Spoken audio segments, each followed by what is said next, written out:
Assalamualaikum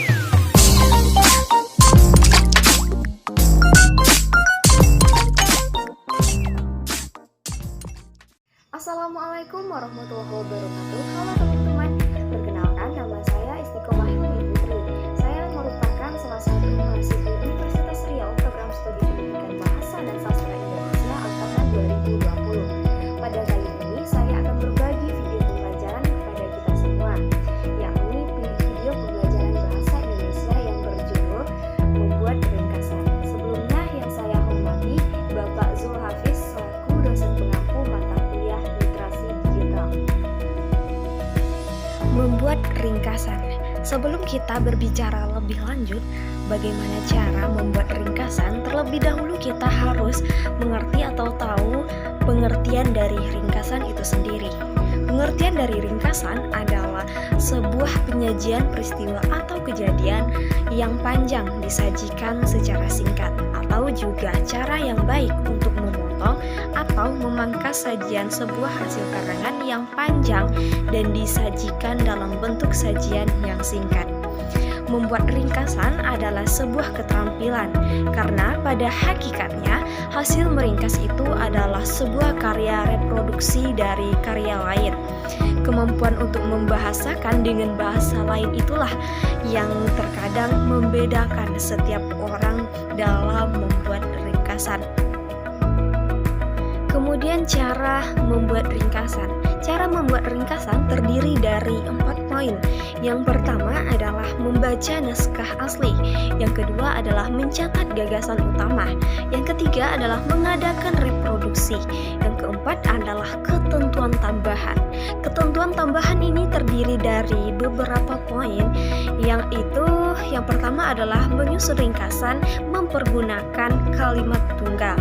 Yang kedua adalah ringkaslah kalimat dari frase-frase menjadi kata. Yang ketiga adalah besarnya ringkasan tergantung jumlah alinea dan topik utama yang akan dimasukkan dalam ringkasan. Yang keempat adalah jika memungkinkan, buanglah semua keterangan atau kata sifat yang ada. Yang kelima adalah pertahankan semua gagasan asli dan urutan naskahnya. Yang keenam adalah ringkasan pidato atau ceramah itu harus ditulis dengan sudut pandang orang ketiga. Yang ketujuh adalah sebuah ringkasan ditentukan pula panjangnya. Maka dari itu, Anda harus membuat seperti apa yang diminta.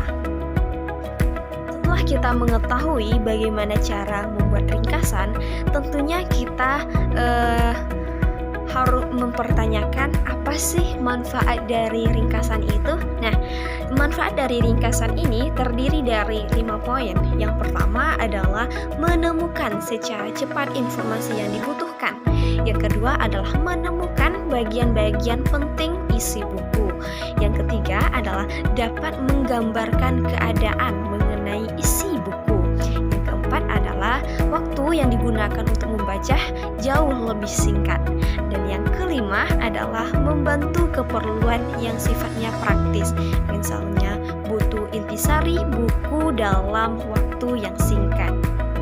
Kemudian tujuan membuat ringkasan. Tujuan membuat ringkasan ini adalah memahami dan mengetahui isi dari sebuah buku, sehingga diperlukan latihan-latihan untuk membimbing seseorang agar dapat membaca karangan dengan cepat. Jadi, salah satu dari tujuan membuat ringkasan ini adalah untuk membantu seseorang agar bisa membaca sebuah buku dalam waktu yang singkat dan menghemat waktu. Dan itulah yang dikatakan oleh Al-Faini pada tahun 2011 halaman 2 dalam bukunya. Syarat-syarat membuat ringkasan atau rangkuman